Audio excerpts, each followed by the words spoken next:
Here's an option. There was a USA Today essay that was published by a former prosecutor named Michael Stern. And I discussed this briefly on radio yesterday. He says, we've got to shun folks. We've got to shun people into getting vaccinated. The shunning suggestion is this.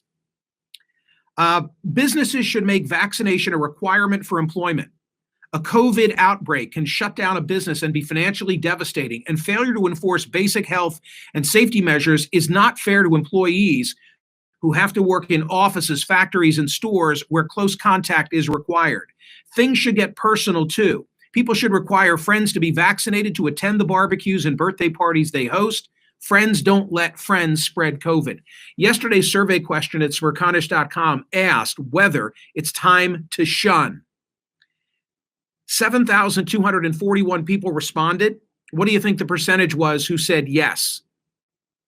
How about 73%? In rural, more Republican areas, there are far more doses of the vaccine available than there are people interested in receiving the jab. As law professor Shunning argued at Smerconish.com this week, without a better carrot or a bigger stick, many Americans won't get vaccinated and we will suffer more death and dislocation. We have a very narrow window to tie reopening policy to vaccination status, because otherwise, if everything is reopened, then what's the carrot going to be? How are we going to incentivize people to actually get the vaccine? So that's why I think the CDC and the Biden administration needs to come out a lot bolder and say, if you're vaccinated, you can do all these things. Here are all these freedoms that you have, because otherwise, people are going to go out and enjoy these freedoms anyway. But I think a lot of people are thinking kind of selfishly, thinking what's in it for me. And they're not willing to wait until this elusive herd immunity. If we can tell those individuals who otherwise would not get vaccinated, if we say to them, the moment of freedom for you is when you get vaccinated, when you reach the 2-week mark. These are people who otherwise might not be vaccinated. So let's give them that incentive. What part of this don't people get?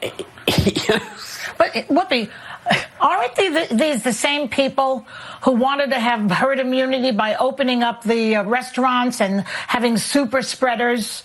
Aren't these the same people who won't take the vaccine, which would actually lead to herd immunity? Are they waiting for some divine intervention? Because if they are, I say unto them, we have it. It's called a vaccine. Is it political to wear a seatbelt? Is it political to wear a life vest when you're in a boat?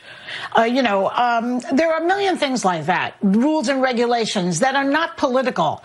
So it appears to me like it's cutting off your nose to spite your face. It's like saying, I'm not going to do this. I'm going to get COVID. That'll fix Nancy Pelosi.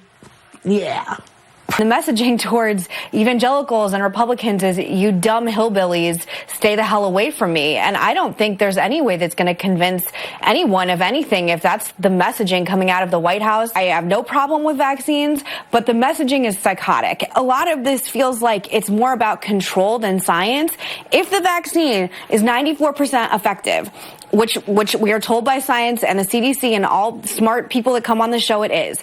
If the vaccine works, why do we still have to wear masks outdoors? Why do we have to wear masks inside?